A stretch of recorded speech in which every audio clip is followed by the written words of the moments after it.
The fluorescent lights of the convenience store buzzed overhead like trapped insects, casting everything in a sickly yellow glow that made my reflection in the glass door look ghostly. I pressed my palm against the cool surface, steadying myself as another wave of dizziness washed over me. 3 double shifts this week, and my body was starting to revolt. "You okay, Emma?" Mrs. Chen's voice cut through the hum, her concern genuine despite the late hour. "Fine," I lied, forcing a smile that felt like cracking glass. "Just need some air." The November wind hit my face the moment I stepped outside, carrying with it the smell of rain-soaked asphalt and something else. Expensive cologne, leather, and danger. I'd learned to recognize that scent in the past month. Learned to associate it with the weight of gold on my finger and the cage I now called life. My thumb automatically went to the ring, twisting it nervously. 3 carats of blood money that sparkled even in the dim streetlight. A shackle disguised as a promise. A black SUV idled at the curb, windows tinted so dark they seemed to swallow light. My stomach clenched. He'd sent someone to watch me again. Always watching, always waiting. Like a predator studying prey it had already caught but refused to devour. I walked past the vehicle, my worn sneakers silent on the wet pavement, and headed toward the bus stop. Independence. That's what I told myself these midnight walks represented. The illusion that I still had choices, that the contract I'd signed hadn't signed away every fragment of autonomy I possessed. The bus shelter reeked of urine and desperation, a perfume I'd grown accustomed to in my 23 years of surviving rather than living. I sat on the cold metal bench, pulling my threadbare jacket tighter. Designer clothes hung in the penthouse closet. Silk, cashmere, things that cost more than my mother's medical bills. But I couldn't bring myself to wear them. They felt like costumes for a role I never auditioned for. My phone vibrated, a text from an unknown number, though I knew exactly who it was. He never saved his contacts, never left trails. "You're working too hard." My fingers trembled as I typed back. That was the deal. I keep my job. 3 dots appeared, disappeared, appeared again. The power play of someone who controlled when and how we communicated. The deal was marriage. "You're my wife now. Act like it. Wife." The word tasted like copper in my mouth, like biting down on aluminum foil. We'd been married for exactly 4 weeks, and he'd never touched me. Not once. The ceremony had been clinical. A judge's office, 2 witnesses I'd never seen before, and vows that meant nothing to either of us. "I can't have children," he'd told me that first night, his voice flat, emotionless, as if reporting the weather. "The doctors were very clear. So whatever fantasies you have about trapping me with a pregnancy, forget them." I'd laughed then, a sound sharp enough to cut. "You think that's what I want? A baby with a man who bought me like property?" Something had flickered in his dark eyes. Surprise, maybe, or respect, but it vanished as quickly as it came, replaced by that impenetrable mask he wore like armor. The SUV's door opened. Marco stepped out, all 6'3" of Italian muscle stuffed into a tailored suit that probably cost more than my yearly salary. His hand rested casually on his hip, where I knew he kept his gun. "Mrs. Salvatore," he said, his accent turning my new name into something foreign. "The boss wants you home. I have a shift until 6, not anymore." Marco's smile didn't reach his eyes. He called Mrs. Chen, generous severance package. Very generous. Heat flooded my chest, fury so intense I tasted it. He had no right. He has every right. You're his wife. Marco opened the back door, waiting. "Please don't make this difficult." I wanted to run. God, how I wanted to sprint into the darkness and never look back.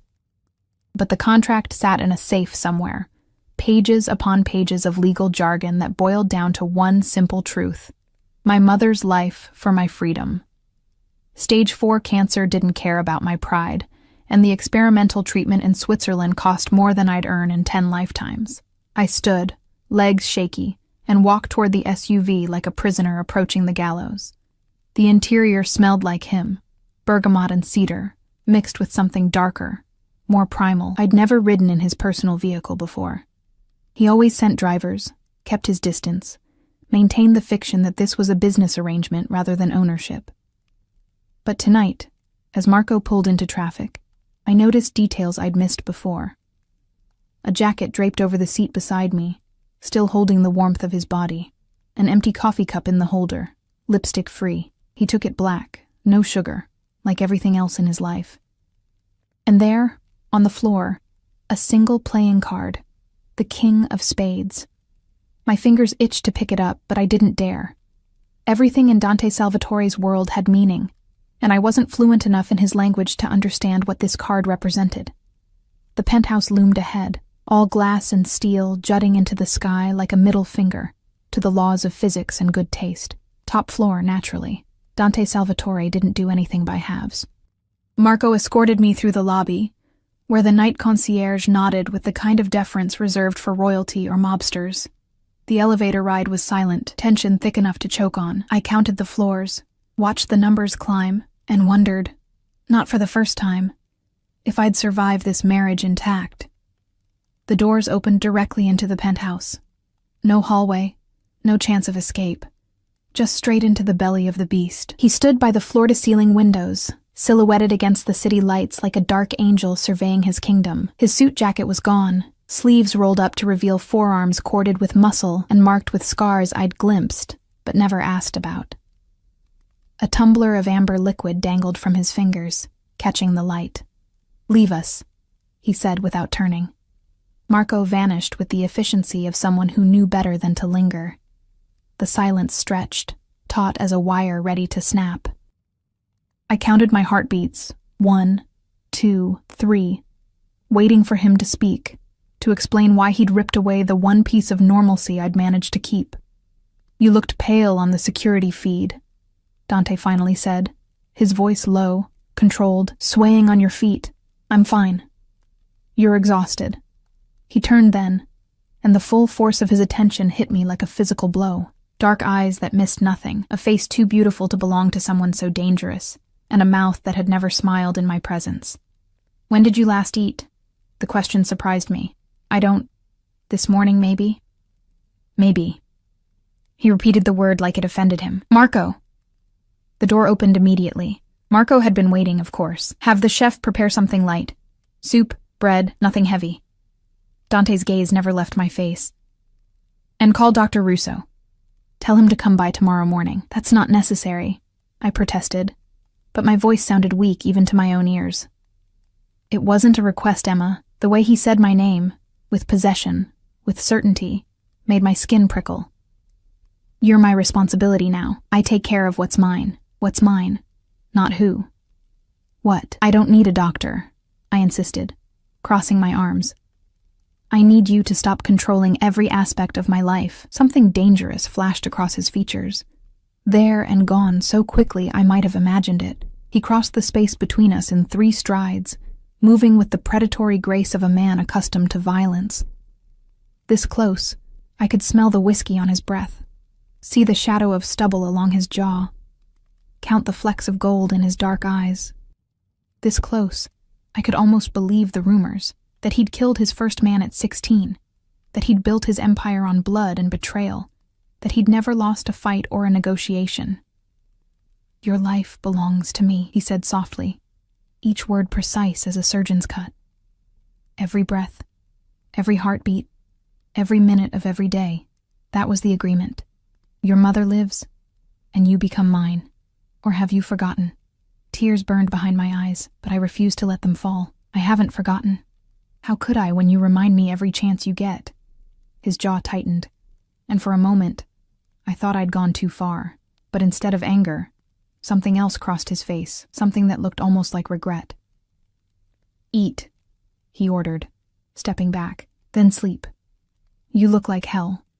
"Romantic," I muttered, but moved toward the dining area where Marco was already setting out bowls of something that smelled divine despite my churning stomach. Dante returned to his window, his whiskey, his empire of shadows and secrets. I sat at the massive marble table, alone despite the company, and forced down spoonfuls of soup I couldn't taste. My phone buzzed again. Another text, this time from my mother's nurse. "Treatment is going well. Doctor says she's responding better than expected." "You're a miracle worker, Emma." "Not a miracle worker. Just a woman who'd sold herself to save the only person who'd ever loved her unconditionally." I glanced at Dante, still standing guard over the city like a dark sentinel. Did he ever sleep?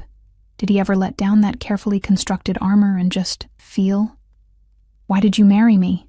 The question escaped before I could stop it. He didn't turn. "You know why?" The contract was very clear. "No, I mean..." I struggled to articulate the confusion that had plagued me since the ceremony. "You're Dante Salvatore. You could have anyone. Models, actresses, women who actually want to be here. Why me? Why some broke college dropout working double shifts at a convenience store?" The silence that followed felt alive, breathing with possibility and danger. When he finally spoke, his voice carried a weight I didn't understand. "Because you're the only one who looked at me with fear and defiance in equal measure, because you didn't want this, didn't want me. And that honesty is rarer than you know." He paused, taking a long drink. "And because you remind me that some things can't be bought no matter how much money I have." My throat tightened. "Then why buy me?" "Because I'm a selfish bastard who takes what he wants, even when he knows he shouldn't."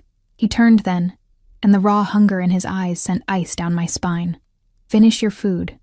You're going to need your strength. For what?" His smile was all edges, no warmth. "For surviving me." The soup bowl slipped from my fingers, clattering against the marble table as the room tilted sideways. Dante's face swam in my vision, concern replacing calculation, his mouth forming my name, but the sound arrived delayed, distorted. Then darkness swallowed everything, and my last conscious thought was that falling felt remarkably like flying. I woke to Egyptian cotton sheets that cost more than my security deposit, and the scent of sandalwood clinging to the pillow beside me. A pillow that bore the indent of someone's head, but was now cold to the touch. Dante had slept next to me. The realization sent adrenaline spiking through my veins. I sat up too quickly, and the room spun in lazy circles before settling. Sunlight streamed through the floor-to-ceiling windows, painting everything in shades of gold that felt obscene given the circumstances. I was still fully clothed, down to my sneakers. A small mercy, though I couldn't shake the vulnerability of knowing he'd carried me here, placed me in his bed, watched me sleep. The thought made my skin feel too tight. A glass of water sat on the nightstand, condensation beading on its surface, alongside 2 white pills and a note written in sharp, aggressive handwriting. "Take these. Doctor arrives at 9. Don't even think about running." I checked my phone. 8:47 a.m. The pills went down bitter, chased by water that tasted faintly of lemon. My stomach still felt unsettled, a queasiness that had nothing to do with skipped meals, and everything to do with the cage tightening around me with each passing day. The bedroom was obscenely large, decorated in blacks and grays with occasional splashes of deep crimson that reminded me of dried blood. Everything screamed masculine power, from the abstract paintings that probably cost 6 figures to the bookshelf lined with first editions and tactical manuals. No photographs, no personal touches, nothing that revealed the man who slept here. Except for one thing. On the dresser, half hidden behind a watch collection that could fund a small country, sat a rosary. The beads were worn smooth, the crucifix tarnished with age and use. It seemed impossibly out of place in this temple of violence and wealth, a relic from a different life, or perhaps a different version of Dante Salvatore. I reached for it before I could stop myself, running my thumb over the beads. They were warm, as if recently held. My mother's. I spun around, heart hammering. Dante leaned against the doorframe, dressed in charcoal slacks and a white shirt unbuttoned at the collar. His hair was damp from a shower, and without his suit jacket, he looked younger, almost human. Almost. "I'm sorry. I didn't mean to..." I set the rosary down carefully, as if it might explode. "She died when I was 12. He pushed off the frame and crossed to the dresser, picking up the rosary with a gentleness that seemed alien on a man built for brutality. Told me to pray every day that God would protect me if I kept faith. His laugh was bitter, sharp enough to draw blood. She was wrong about that. I didn't know what to say. Sympathy felt insulting. Silence felt cruel. So I settled for truth. My father left when I was 6. Said he couldn't handle the responsibility. I used to pray he'd come back, that he'd realize he made a mistake. I met Dante's gaze. He never did. Something shifted in the air between us. A recognition of shared wounds that neither of us wanted to acknowledge. "How do you feel?" he asked. pocketing the rosary, like I fainted in front of a crime lord and woke up in his bed. His mouth twitched.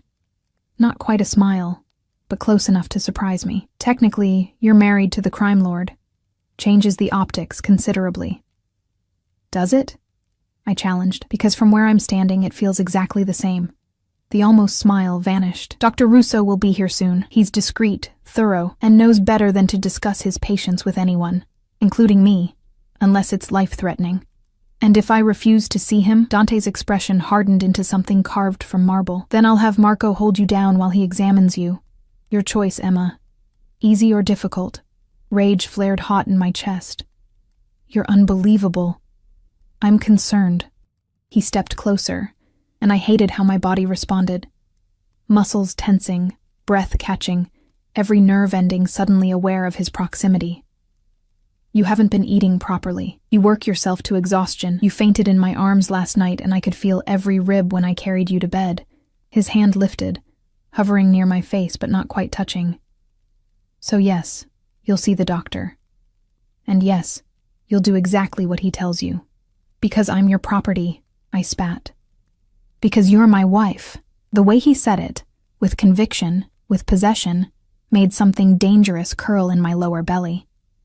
And I protect what's mine. The intercom buzzed, fracturing the moment. Dr. Russo is here, sir. Marco's voice crackled through the speaker. Dante's hand dropped. Behave, he warned, then left me alone with my spiraling thoughts, and the ghost of his warmth still lingering in the air. Dr. Russo was exactly what I expected. Late 50s, impeccably dressed, with kind eyes that had seen too much and asked too few questions.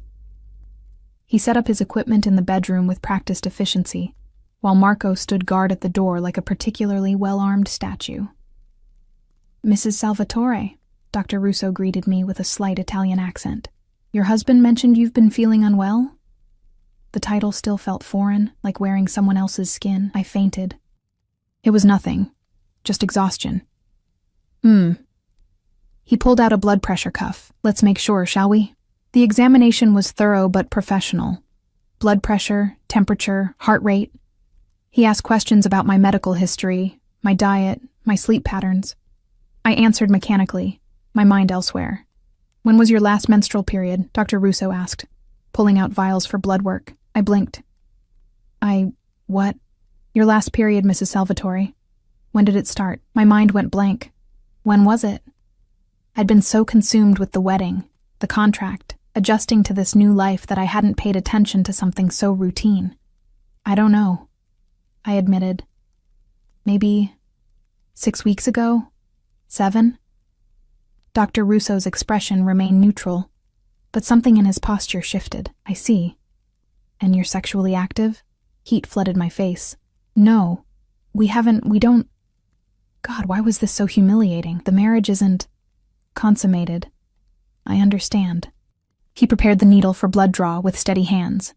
Still, given your symptoms, fatigue, nausea, fainting, missed periods, I'd like to run a comprehensive panel. Standard procedure.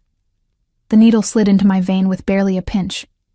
I watched my blood fill vial after vial, deep red, and somehow accusatory. I'm not pregnant, I said firmly. That's impossible. Nothing is impossible, Mrs. Salvatore. But we'll know for certain soon enough. Dr. Russo labeled the vials with meticulous care. In the meantime, I want you to rest, eat regular meals, and take these. He handed me a bottle of prenatal vitamins. I stared at the label. You're not listening. I can't be pregnant. We've never... Consider it preventative care. His smile was gentle but firm. Your iron levels are likely low, and these will help regardless. I'll have the results tomorrow morning. Until then, take care of yourself. He packed up his equipment and left me sitting on the bed, holding a bottle of vitamins for a baby that couldn't possibly exist. Dante found me on the terrace an hour later, staring at the city sprawled below like a living organism. The wind carried the smell of rain and exhaust, a perfume of normalcy that felt like mockery. What did the doctor say? He asked, leaning against the railing beside me but maintaining careful distance. That I need rest and regular meals. I kept my eyes on the skyline, Nothing serious. Emma. The single word held a command I couldn't ignore. I turned to face him, this beautiful monster I'd bound myself to. He thinks I might be pregnant. The words tasted absurd, which is impossible, obviously, since we've never touched each other. But he's running tests anyway, just to be thorough. I expected dismissal, maybe annoyance at the doctor's incompetence. Instead, Dante went perfectly still, the kind of stillness predators adopt before they strike. Pregnant, he repeated, voice carefully neutral. It's ridiculous, I know. You told me yourself you're sterile, and even if you weren't, we haven't... I gestured vaguely between us. So clearly it's something else. Stress, maybe, or have you been with anyone else? The question hit like a slap. Excuse me? Before the wedding. After. Any time. His dark eyes pinned me in place. Have you been with another man? Fury erupted, white-hot and consuming. How dare you? You bought me, forced me into this marriage, and now you're accusing me of what exactly? Cheating on a husband who won't even look at me. I look at you. His voice dropped to something dangerous, intimate. I look at you constantly, Emma. Every moment you're in my sight, I can't look away. The confession stunned me into silence. But I need to know, he continued, stepping closer. If there's a possibility, any possibility, that you're carrying another man's child, I need to know now. There's no one else. The admission felt like surrender. There hasn't been anyone in over a year. My life was work and taking care of my mother and trying to keep my head above water. Romance wasn't exactly a priority. Something fierce and possessive flashed in his eyes. Good. Good? I laughed, the sound bordering on hysterical. That's all you have to say? I just told you I'm completely alone in the world except for a dying mother and a husband who treats me like an acquisition, and your response is good? You're not alone. He reached out, his fingers brushing my cheek with unexpected tenderness. You have me. I don't want you, I whispered, even as my body betrayed me by leaning into his touch. Liar. His thumb traced my lower lip, and my breath hitched. Your body knows what your mind refuses to accept. You feel it too. This thing between us, this pull. I did feel it. God help me. I felt it every time he entered a room. Every time his gaze found mine across the penthouse. Every time I caught his scent on the sheets we'd never shared until last night, but feeling and wanting were different animals. And I refused to confuse the two. The doctor said he'd have results tomorrow. I managed, pulling back before I did something stupid like kiss him. Until then, can we please just pretend this is a normal marriage where the husband doesn't interrogate his wife about her reproductive status? Dante's hand dropped. There's nothing normal about us, Emma. The sooner you accept that, the easier this will be. He left me on the terrace, and I wondered if easier was just another word for broken. That night, I lay in the guest room I'd claimed as my own, staring at the ceiling and trying not to think about the man sleeping one door away. The penthouse was silent, except for the occasional creak of expensive architecture settling, but my mind screamed with possibilities I didn't want to consider. Pregnant. Impossible. Sterile. Blood tests. Tomorrow. The words spun in circles until I wanted to scream. My phone buzzed. Can't sleep either. I stared at Dante's text, then at the wall separating us. How did he know? Stop thinking so loud, came another message. You're keeping me awake. Despite everything, I smiled. Maybe you should try counting sheep. I tried. They all look like you. My heart did something complicated in my chest. This version of Dante, playful, almost vulnerable, felt more dangerous than the cold crime lord who'd bought me. Go to sleep, Emma. Tomorrow changes nothing, but he was wrong. Tomorrow changed everything. Dr. Russo arrived at exactly 9 a.m., his expression professionally neutral in a way that made my stomach knot with dread. I sat in the living room, fingers twisted together, while Dante stood by the window, his usual position, his usual watchfulness, except today, his shoulders carried a tension I'd never noticed before. Mr. and Mrs. Salvatore, Dr. Russo began, setting his briefcase on the coffee table. I have your results. The silence stretched impossibly long. I counted heartbeats, mine racing, Dante's probably steady as ever, and waited for confirmation of what I already knew. Stress, anemia, exhaustion. Something fixable with rest and vitamins and time away from this gilded prison.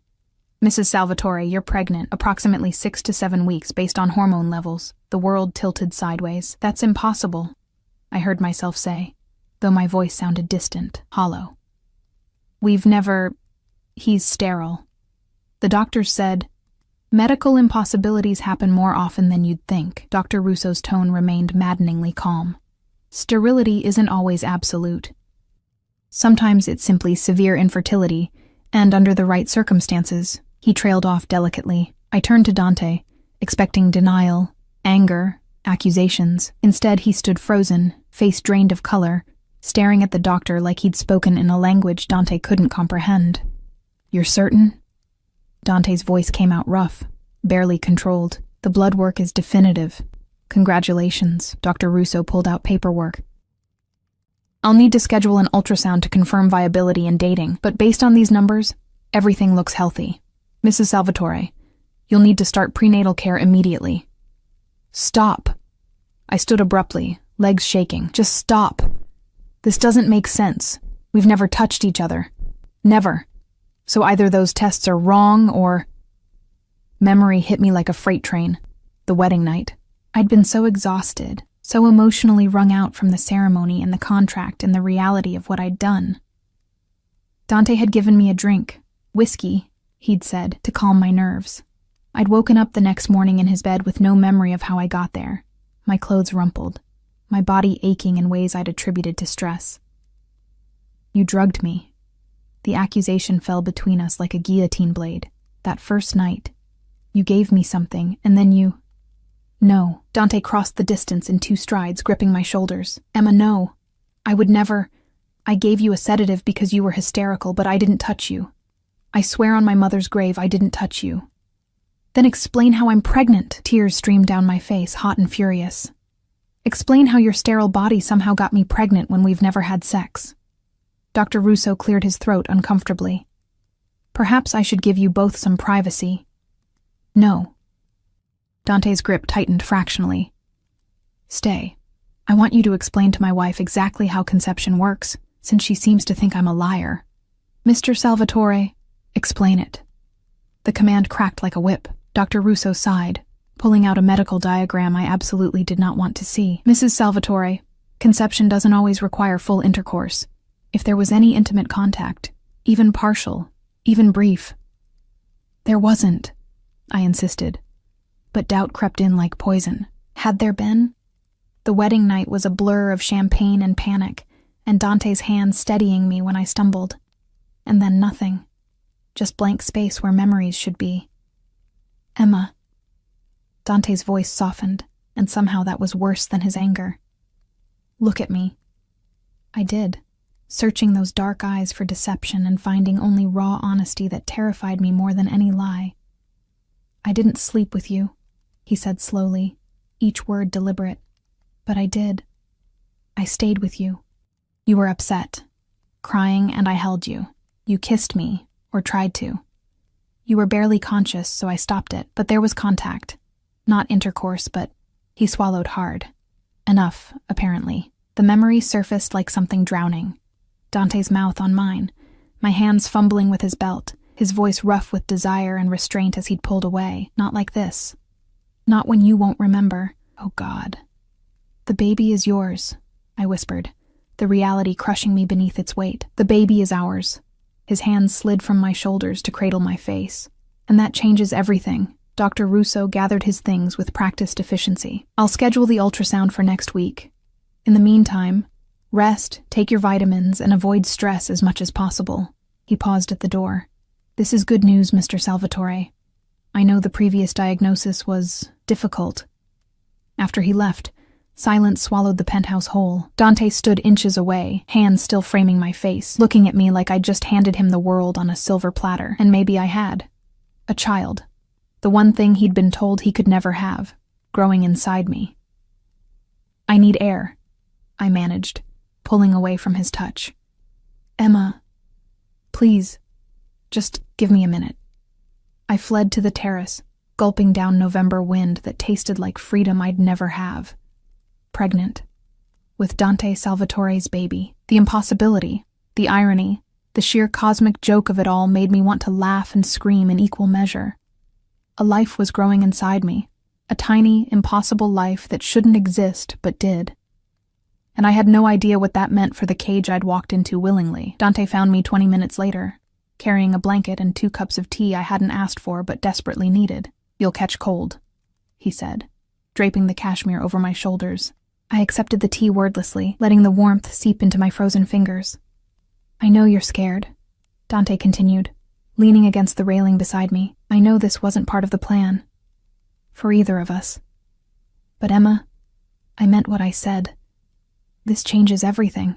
"How?" I turned to face him. "How does it change anything? I'm still trapped in a marriage I didn't want. You still own me. The only difference is now I'm carrying your child, which makes me even more of a prisoner." Pain flashed across his features, raw and unexpected. "Is that really what you think? That I see you as a prisoner? What else am I supposed to think? You bought me, Dante. My mother's life for mine. That's not marriage. That's ownership with legal paperwork." He set down his tea with deliberate care, and when he looked at me again, something fierce burned in his eyes. "You want to know why I really married you? Why you, out of all the women who would have jumped at the chance to be Mrs. Salvatore? You said I was honest, that I didn't want you. That's part of it." He stepped closer, crowding me against the railing but not touching. "But the truth? I've been watching you for months, Emma. Since before your mother got sick. Since before I ever approached you with the contract." I slid down my spine. "What?" "You worked at that convenience store every night. 12-hour shifts, studying during breaks, saving every penny for tuition you'd never afford. And every Friday you'd buy flowers, cheap grocery store carnations, and take them to your mother." His hand lifted, brushing a strand of hair from my face. "You were so tired you could barely stand, but you'd sit by her bed and read to her. Shakespeare, Dickinson, Whitman. Poetry she probably didn't understand anymore, but you read anyway." Tears burned my eyes. "You had no right to watch me. I had no right to want you either. But I did. I do." His thumb traced my cheekbone. "You were this bright, stubborn light in a world that's only ever shown me darkness. And when I learned about the experimental treatment, when I saw the bills piling up and the defeat in your eyes, I couldn't walk away. So you played savior?" Bitterness coated my tongue. "How noble." "I played monster." His smile was self-deprecating, cruel. "I gave you an impossible choice and called it mercy. I forced you into a marriage you didn't want because I'm too selfish to let you go.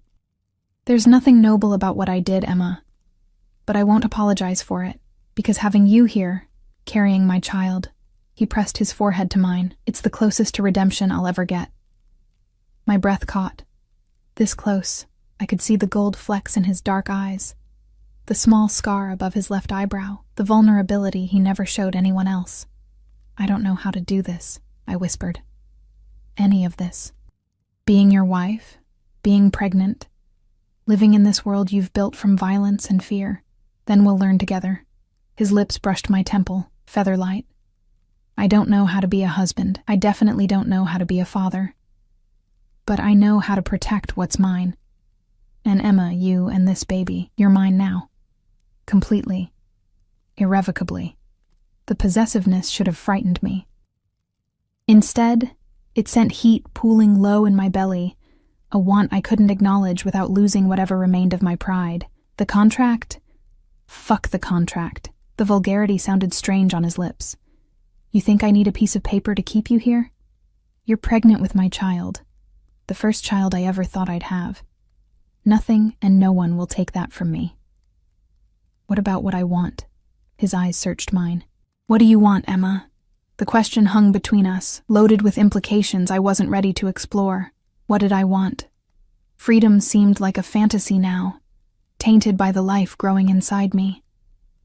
But staying here, becoming the wife he clearly wanted me to be, meant surrendering the last pieces of myself. "I want my mother to live," I said finally. "I want this baby to be healthy, and I faltered, the truth too dangerous to speak aloud. "What?" Dante pressed, his hands sliding to my waist. Tell me what you want, and I'll give it to you. Anything. You. The thought terrified me. I want you, even though I shouldn't. Even though wanting you means losing myself. But I couldn't say it. Not yet. Maybe not ever. I want to visit my mother, I said instead. I haven't seen her since the wedding. I need to tell her about the baby. Something like disappointment flickered in Dante's expression, but he nodded.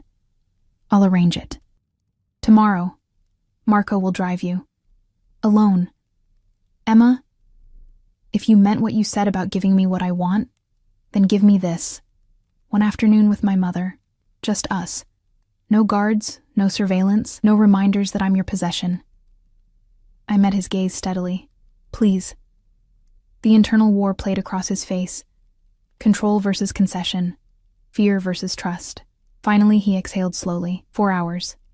Marco drops you off and picks you up. You don't leave the facility grounds. His hand settled over my still flat stomach. Possessive and protective. And you take care of yourself and our baby. Those are my terms. It wasn't freedom, but it was close enough. Okay, I agreed. Dante's thumb traced circles on my abdomen through the fabric of my shirt, his expression softening into something almost tender. A baby, he murmured, like testing the word. Our baby. The way he said, our, with wonder, with certainty, made my traitorous heart skip. I was in so much trouble. I lay in my guest room bed, one hand on my stomach, trying to wrap my mind around the impossible. A life. A tiny cluster of cells that would become a person, half me and half Dante Salvatore, the most dangerous man I'd ever met. My phone buzzed. Are you okay? I stared at Dante's text, then typed back. Define okay. Alive. Safe. Not hating me quite as much as this morning. Despite everything, I smiled. I never hated you. No? Hating you would be easier than whatever this is. 3 dots appeared, disappeared, reappeared. Finally, I know the feeling. I hesitated, fingers hovering over the keyboard, then wrote, Thank you. For letting me see my mother tomorrow.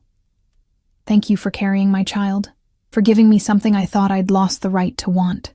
The raw honesty stole my breath. This version of Dante, vulnerable, almost broken, scared me more than the crime lord ever had. Good night, Dante. Good night, Emma. Sleep well. Both of you. I set the phone aside and closed my eyes, one hand still protective over my abdomen. And for the first time since this nightmare began, I felt something that wasn't quite hope, but lived in the same neighborhood. Maybe we could survive this. Maybe surviving could become something more. The care facility smelled like antiseptic and dying dreams, a scent I'd grown to associate with my mother's slow fade from the world. Marco dropped me at the entrance with a warning look that said more than words ever could. 4 hours. Don't make him come looking for you. I nodded, clutching the flowers I'd bought. Real roses this time, deep red and obscenely expensive. Purchased with Dante's black card because my own account had exactly $47 left. The irony wasn't lost on me. Mom was in the solarium, sunlight painting her fragile frame in shades of gold that made her look almost healthy. Almost. But the wheelchair told the truth, as did the oxygen tube snaking beneath her nose and the way her hands trembled when she reached for me. Emma. Her voice cracked with emotion. Oh, sweetheart, look at you. I knelt beside her chair, burying my face against her shoulder the way I had as a child, and let myself cry. Not the careful, controlled tears I'd shed in the penthouse, but deep, wrenching sobs that came from somewhere primal and desperate. Shh, baby. I've got you. Her fingers stroked my hair with the same gentleness she'd shown when I was 5 and afraid of thunderstorms. Tell me what's wrong. Where did I even start? The forced marriage, the contract written in my blood and her survival, the husband who watched me like I might disappear if he blinked, the impossible pregnancy growing inside me. I'm married, I managed between gasps, and pregnant. Mom went absolutely still. Then carefully, Pregnant? I pulled back, wiping my eyes with the back of my hand. 6 weeks. The doctor confirmed it yesterday. But you said the marriage was just that it was for the money, for my treatment. Her gaze sharpened despite the morphine haze. "Emma, what did you do?" "What I had to." I stood, pacing the small solarium. "You were dying, Mom. Stage 4 pancreatic cancer with a 6-month prognosis. The experimental treatment in Switzerland was our only chance, and it cost $3 million. $3 million I'd never have in 10 lifetimes. So you sold yourself?" Not a question. An accusation wrapped in maternal heartbreak. "I saved you." I spun to face her. "Dante Salvatore offered me a contract. Marriage in exchange for your treatment. Fully funded, best doctors in the world. What was I supposed to do? Let you die because I was too proud to accept help? Help?" Mom's laugh was bitter, painful. "Sweetheart, men like Dante Salvatore don't help. They own. They consume. They take and take until there's nothing left." Her eyes filled with tears. "I would have rather died than watch you sacrifice yourself for me." The words hit like a physical blow. "Don't say that. It's true. You think I don't know who he is, what he is?" She gripped the wheelchair arms, knuckles white. "I've been following the news, Emma. Dante Salvatore, the Salvatore family. They're not just wealthy businessmen. They're criminals, killers. And you married into that world to save a dying woman who's lived her life. You're my mother," I whispered. "You're all I have. And now you're pregnant with a monster's child." The word, monster, lodged in my chest like a bullet, because she wasn't wrong. Dante was dangerous, violent, capable of things that would horrify me if I let myself think about them too long.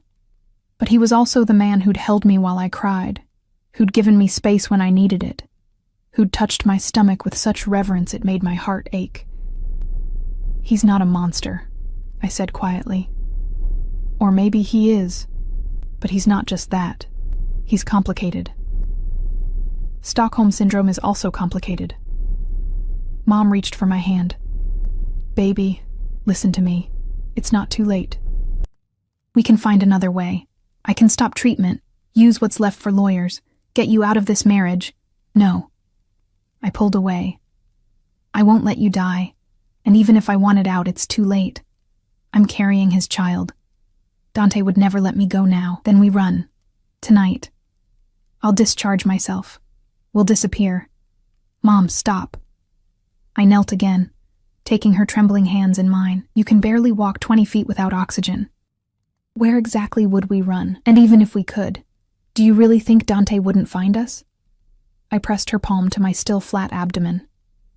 "This baby is his, the first child he thought he could never have. He'd hunt us to the ends of the earth." Defeat settled over her features like a shroud. "So you're trapped." I made a choice. The words tasted like ash. Maybe not a good one, but mine nonetheless, and now I have to live with the consequences. We sat in silence, her hand still resting on my stomach, both of us contemplating futures we'd never imagined. "Tell me about him," Mom finally said. "Not Dante Salvatore, the crime lord, the man you married, the father of your child." I didn't know how to answer that. What could I say? That he terrified and fascinated me in equal measure? That his touch made my skin burn? That I dreamed about him more nights than I cared to admit? "He's possessive," I started carefully. "Controlling. He needs to know where I am, what I'm doing, who I'm with. It's suffocating. But," I smiled despite myself, "but he's also protective. Gentle sometimes in ways that surprise me. Last night he texted me goodnight. Not just me and the baby, like we're this unit now." I traced patterns on her wheelchair arm. "He watches me when he thinks I'm not looking, not in a creepy way, but like he's trying to memorize me, like I might disappear. Do you love him?" The question stole my breath. I barely know him. That's not what I asked. Did I love Dante? Love seemed too simple a word for what twisted between us. Want and fear, resentment and attraction. The gravitational pull of two damaged people circling each other like binary stars. "I don't know," I admitted. "But I feel something, and it terrifies me." Mom squeezed my hand. "Then be careful, sweetheart. Men like him don't love, they obsess. An obsession destroys everything it touches." 3 hours passed too quickly. We talked about everything and nothing, The baby's due date, potential names, whether the treatment was working. It was, miraculously, mundane things that felt sacred given the circumstances. When Marco texted that he was 15 minutes out, panic clawed at my throat. I wasn't ready to leave this bubble of normalcy, to return to the gilded cage and the complicated man waiting there. "I'll visit again soon," I promised, kissing Mom's forehead. "And I'll bring pictures from the ultrasound." "Emma," she caught my wrist as I turned to leave. "Whatever happens, remember, you're stronger than you think, stronger than him. Don't let him break you." I nodded, not trusting my voice, and fled before the tears could start again. Marco waited by the SUV, expression unreadable behind designer sunglasses. The drive back was silent, tension thick enough to choke on. I watched the city blur past, feeling the walls close in with every mile. My phone buzzed. "How was your visit, Dante?" Of course he'd been watching the clock, counting down the minutes until I returned to him. "Good. Mom's doing well. Treatment is working. And you? How are you feeling?" The genuine concern in his words made my chest tight, tired, emotional, pregnant. "Marco will have you home in 10 minutes. I have something for you." Curiosity warred with exhaustion. "What kind of something?" "You'll see." The penthouse felt different when I walked in. Warmer somehow, more lived in. Dante stood in the living room, hands in his pockets, looking almost nervous in a way that seemed impossible for a man who commanded empires. "Close your eyes," he said. "Dante, please. Trust me." I shouldn't have. Every survival instinct screamed not to show vulnerability to a predator. But I closed my eyes anyway, feeling his hand take mine, warm and calloused, as he led me through the penthouse. "Okay," he murmured. "Open them." The guest room I'd claimed as my sanctuary had been transformed. The bland corporate furniture was gone, replaced with pieces that looked antique, hand-carved, beautiful. The walls were now a soft sage green, and where there had been nothing hung original artwork. Not abstract modernist pieces, but landscapes and portraits that felt warm, human. But it was the corner that made my breath catch. A rocking chair sat beside the window, cushioned in cream fabric.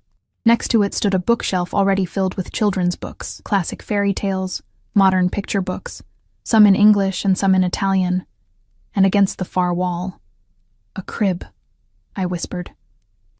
"I know it's early." Dante's voice came from behind me, uncertain in a way I'd never heard. "The baby won't need it for months," but I saw it, and I thought. He trailed off, and when I turned, his expression was almost vulnerable. "I wanted you to know this is real for me, that I'm committed to this. To you, to our family. Our family." The words should have felt like chains tightening. Instead, they felt like a lifeline. "You did this today, while I was gone?" I had help. An interior designer who specializes in nurseries, apparently. His mouth quirked. "She assured me everything is baby-safe, non-toxic, developmentally appropriate. I have no idea what any of that means, but she seemed very confident." A laugh bubbled up, unexpected and genuine. "It's beautiful, really. You can change anything you want. Colors, furniture, whatever. This is your space, Emma. Yours and the baby's." He stepped closer, hand settling on my lower back. "I want you to feel at home here. This isn't my home." The words came automatically, defensive. It could be. His thumb traced circles through my shirt. "If you let it. If you let me." He stopped, jaw tightening. "I'm not good at this. Feelings, vulnerability, asking instead of taking. But I'm trying, Emma. For you. For our child." I turned in his arms, tilting my head back to meet his gaze. This close, I could see the fear hiding beneath his control, the desperate hope he tried to mask with commands and possession. "Why does this matter so much to you?" I asked. "The baby." "Yes, I understand. It's something you thought you'd never have." "But me? Why do you care if I feel at home here?" Dante's hand lifted to cup my face, his touch achingly gentle. Because somewhere between watching you read poetry to your dying mother and carrying you to bed after you fainted in my arms, I stopped seeing you as a means to an end. His forehead pressed to mine. You've become the end itself, Emma. The thing I want most. And that terrifies me more than any bullet or blade ever has. My heart hammered against my ribs. Dante, you don't have to say anything. His lips brushed my temple. I know you don't feel the same. How could you? I bought you, trapped you, turned your life into a cage. But maybe someday, he pulled back, dark eyes searching mine. Maybe someday you'll see me as more than your captor. The kiss happened before I could think better of it. My mouth finding his, my hands fisting in his shirt, pulling him closer even as every rational thought screamed to run. He tasted like whiskey and want. And when his arms wrapped around me, I felt simultaneously trapped and free. Emma, he groaned against my lips. We shouldn't. You need rest. Shut up, I whispered, and kissed him again. This time he didn't hold back. His mouth claimed mine with devastating thoroughness, one hand tangling in my hair while the other pressed against my lower back, molding me to him. Heat pooled low in my belly, want mixing with something more dangerous, more permanent. When we finally broke apart, both breathing hard, Dante looked at me like I'd just rewritten his entire world. That was, he started, a mistake, I finished, stepping back. Hormones. Pregnancy hormones making me crazy. Emma, I need to lie down. I fled toward the bedroom, away from his knowing gaze and my own traitorous heart. Thank you for the nursery. It's perfect. I closed the door before he could respond, pressing my back against it, fingers touching my still tingling lips. What was I doing? Kissing the man who owned me, letting myself want him, pretending this could be anything other than a beautifully decorated prison? But God, for just a moment, it had felt real. And that was the most dangerous thing of all. Block 5. The ultrasound appointment arrived too quickly, bringing with it a nervousness that made my hands shake as I dressed. Dante had been different since the kiss 3 days ago. More attentive, more present, touching me constantly in small ways that felt both possessive and tender. A hand at my lower back, fingers brushing mine as he passed me coffee. His palms settling on my stomach whenever we sat together. It was driving me insane. Ready? He asked from the doorway, looking unfairly handsome in charcoal slacks and a black sweater that emphasized shoulders built for violence. I nodded, not trusting my voice. The medical facility was exclusive, private, the kind of place where celebrities and criminals received care far from prying eyes. Dr. Russo met us in an examination room decorated to feel less clinical, soft lighting, comfortable chairs, abstract art that probably cost more than my education. Mrs. Salvatore, Mr. Salvatore. He shook our hands. Excited to see your baby today? Dante's fingers tightened around mine. Very. I lay back on the examination table, heart racing as Dr. Russo prepared the ultrasound equipment. Dante stood beside me, one hand gripping mine while the other hovered protectively near my shoulder, as if ready to shield me from whatever came next. This will be cold, Dr. Russo warned, spreading gel across my abdomen. The wand pressed against my skin, and suddenly the monitor filled with grainy black and white images that meant nothing to my untrained eye. Dr. Russo moved the wand slowly, methodically, his expression focused. There, he said, pointing to a small bean-shaped blob on the screen. That's your baby. My breath caught. That tiny thing, barely visible, impossibly fragile, was a life. Our life, half me, half Dante, already real in ways I couldn't comprehend. And here, Dr. Russo clicked a button, and suddenly sound filled the room. A rapid whooshing, like horses galloping or waves crashing, rhythmic and strong. The heartbeat, Dr. Russo explained, 162 beats per minute. Perfect. I felt Dante go absolutely still beside me. When I turned to look at him, tears streamed down his face, silent, unguarded, raw with emotion I'd never seen him express. That's our baby? His voice broke on the words. That's really your baby, Dr. Russo confirmed, smiling. Measuring right on track for 7 weeks. Everything looks healthy. Dante's hand found my stomach, pressing gently as if he could feel the life growing there through skin and muscle. It's so small, but mighty, I whispered, my own tears starting. Listen to that heartbeat. We stayed like that, frozen in a moment of perfect vulnerability, while our baby's heartbeat filled the room like a promise neither of us knew how to keep. Dr. Russo printed several images, tactfully ignoring our emotional breakdown, and gave us instructions about prenatal care, diet, what to expect in the coming weeks. I barely heard him. My entire focus was on the man beside me, watching him transform from crime lord to father right before my eyes. In the SUV afterward, Dante held the ultrasound pictures like they might disintegrate. I never thought. He cleared his throat. The doctors were so certain. No chance, they said. My body couldn't. He pressed his fist against his mouth, shoulders shaking. I reached over, taking his free hand. But it did. We did. And now we have this impossible, perfect thing. He turned to me, eyes red-rimmed but blazing with intensity. I need you to understand something, Emma. That baby, our baby, changes everything. Not just for me, but for us. For what this marriage means. Anxiety prickled down my spine. What do you mean? I mean I won't let you leave, ever. His hand cupped my face with devastating tenderness. I know the contract said 3 years. I know you've been counting down the days until you're free. But Emma, I'm tearing up that contract. You're mine now. Permanently. Irrevocably. The mother of my child, and I will burn this city to the ground before I let you go. I should have been terrified. Should have recognized the cage door slamming shut, the last escape route closing. Instead, my traitorous heart skipped with something that felt dangerously like relief. You can't just... I can. I am. He leaned closer, his breath warm against my lips. Tell me you don't feel it too, this thing between us. Tell me those kisses meant nothing, that you don't think about me the way I think about you, constantly, obsessively, until it feels like madness. Dante? Tell me, he demanded, and I'll try to let you go when the 3 years are up. Lie to me convincingly enough, and I'll honor the original contract. My mouth opened, the lie ready on my tongue. I don't want you. I'll never want you. Let me go. But the words wouldn't come, because they weren't true. Somewhere between the forced marriage and the impossible pregnancy, between his vulnerability and his violence, I'd started falling for Dante Salvatore.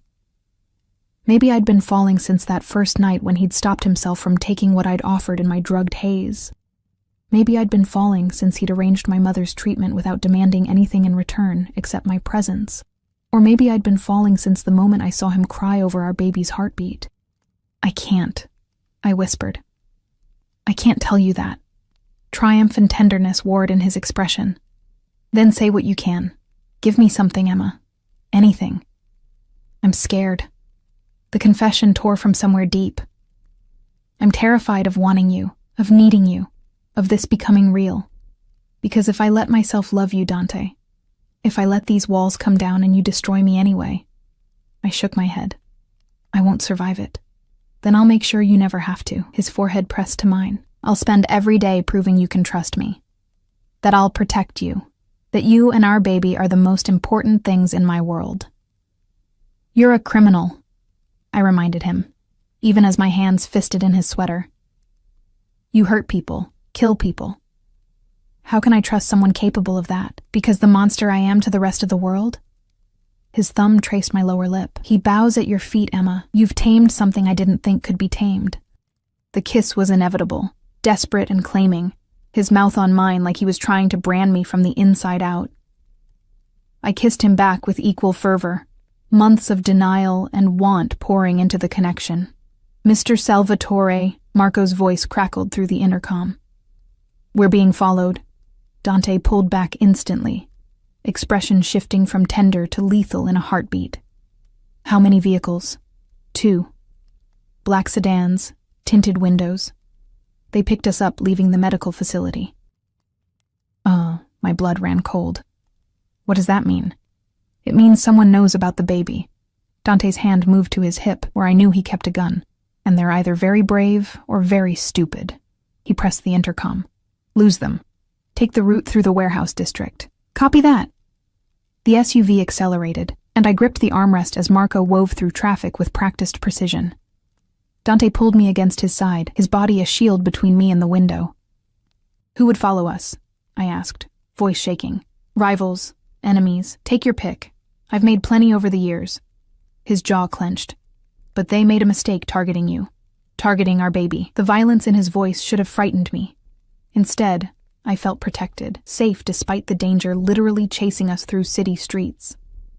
Marco took a sharp turn, then another, the pursuing vehicles falling back but not disappearing. My heart hammered against my ribs, and I pressed one hand protectively over my stomach. It's okay, Dante murmured, pressing a kiss to my temple. I've got you. Both of you. The warehouse district loomed ahead, abandoned buildings and empty lots, perfect for either escape or ambush. Marco navigated the maze of streets with expert skill, finally pulling into a garage beneath one of Dante's properties. The metal door slammed shut behind us, sealing us in darkness before emergency lighting flickered on. Stay here, Dante commanded, but I grabbed his arm. Don't leave me. Something in my voice, fear, need, vulnerability, made him pause. Emma, please, don't leave me alone. Not now. He pulled me from the SUV, keeping me tucked against his side as Marco and two other armed men I hadn't noticed emerged from the shadows. They moved with military precision, checking exits, securing the perimeter. All clear, boss, one of them reported. Dante nodded, but his arm stayed locked around me. Double the security at the penthouse. I want eyes on every entrance, every street within 3 blocks. And find out who was in those sedans. Already on it, Marco assured him. The elevator ride to the penthouse felt endless, tension radiating from Dante in waves. The moment we were inside, he guided me to the couch, kneeling in front of me to check for injuries I didn't have. I'm fine, I insisted. We're fine. This time. His hands shook as they framed my face. But Emma, you need to understand, now that people know about the baby, you're a target. The wife of Dante Salvatore carrying his heir, that makes you the most valuable commodity in the city. Every enemy I have will see you as leverage. The reality of what I'd stepped into crashed over me like a wave. So what do? We adapt. Increased security, limited outings. Marco with you at all times when I can't be. His thumb traced my cheekbone, and you learn to shoot. I blinked. What? I won't always be there to protect you. So you'll learn to protect yourself and our baby. His expression was granite. Starting tomorrow, you train with my security team. Basic self-defense, firearms, situational awareness, non-negotiable. Part of me wanted to argue, to insist this was insane. But the rational part, the part that had felt those vehicles following us, that understood what Dante's world really meant, knew he was right. Okay, I agreed. I'll learn. Relief flooded his features. Thank you. We sat in silence, processing the day. The joy of seeing our baby's heartbeat. The terror of being hunted. The reality that our lives had fundamentally changed in ways neither of us had anticipated. I'm sorry, Dante finally said, for dragging you into this world, for putting you in danger. You gave me a choice, I reminded him. Maybe not a fair one, but a choice nonetheless. My mother's life or my freedom. I chose her. I chose this. My hand covered his where it rested on my knee. And I'm choosing to see this through, for our baby, I hesitated. For us. Us, he repeated, like the word was sacred. I like the sound of that. Don't get used to it. I still reserve the right to hate you on Tuesdays. His laugh was surprised, genuine. Only Tuesdays? I'm feeling generous. He pulled me into his arms, and I let myself sink into his warmth, his strength, the promise of protection, even when that protection came wrapped in violence. I love you, he whispered against my hair. I know it's too soon, too fast, too complicated. But Emma, I love you. I think I've loved you since I first saw you buying those cheap flowers for your mother, exhausted but still trying so hard to be strong. My breath caught. 3 words I'd never expected to hear from him, loaded with meaning I wasn't ready to unpack. "You don't have to say it back," he continued. "I just needed you to know, whatever happens, however this ends, you need to know that you're loved, completely, irrevocably." Tears streamed down my face because he'd used the same words to describe his possession, his claim on me. But now they meant something different, something real. "I don't know if I love you yet," I admitted. "But I feel something. Something big and terrifying and impossible to ignore." I pulled back to meet his gaze. "And maybe that's enough. For now." "It's more than enough." He kissed me softly, reverently, like I was something precious instead of something bought. "It's everything." 6 months later, I stood in the nursery we'd built together, one hand on my swollen belly as our daughter kicked enthusiastically. The room had evolved from Dante's initial surprise into something we'd created as a team. Soft yellows and grays, hand-painted murals of Italian countryside, furniture we'd chosen together during rare afternoons when his world allowed normalcy. My mother had visited last week, walking without oxygen for the first time in 2 years, the experimental treatment having worked a miracle none of us expected. She'd held my hands and told me I looked happy. And the terrifying thing was, I was. Dante entered the nursery, coming up behind me to wrap his arms around my enlarged middle. "Talking to her again? She's very chatty today." I leaned back against his chest. "I think she has your stubborn streak. Poor child." He pressed a kiss to my neck. "Doomed from the start. We'd gotten married again 3 months ago. A real ceremony this time, with my mother present and vows we actually meant. The original contract sat in a safe somewhere, torn to pieces but kept as a reminder of where we'd started. I still trained with Marco twice a week, though my growing belly made certain maneuvers impossible. I could shoot, fight, protect myself and our daughter when needed. The shadows of Dante's world hadn't disappeared, but I'd learned to navigate them, to find light in the darkness. "I have something for you," Dante said, pulling a small box from his pocket. Inside sat a ring, not the ostentatious diamond from our contract marriage, but something simple, elegant, beautiful, a sapphire surrounded by smaller diamonds set in platinum. "It was my mother's," he explained. "The only thing of value she owned. I want you to have it. To remember that love can exist even in the darkest places." I let him slide it onto my finger beside my wedding band, and it fit perfectly. "I love you," I said, the words finally easy instead of terrifying.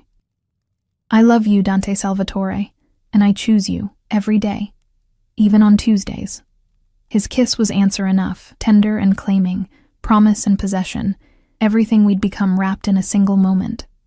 Our daughter kicked again, as if celebrating her parents finally figuring out what had been obvious to everyone else, that the forced marriage had become real love, that the cage had become home, that sometimes the most impossible things were exactly what we needed.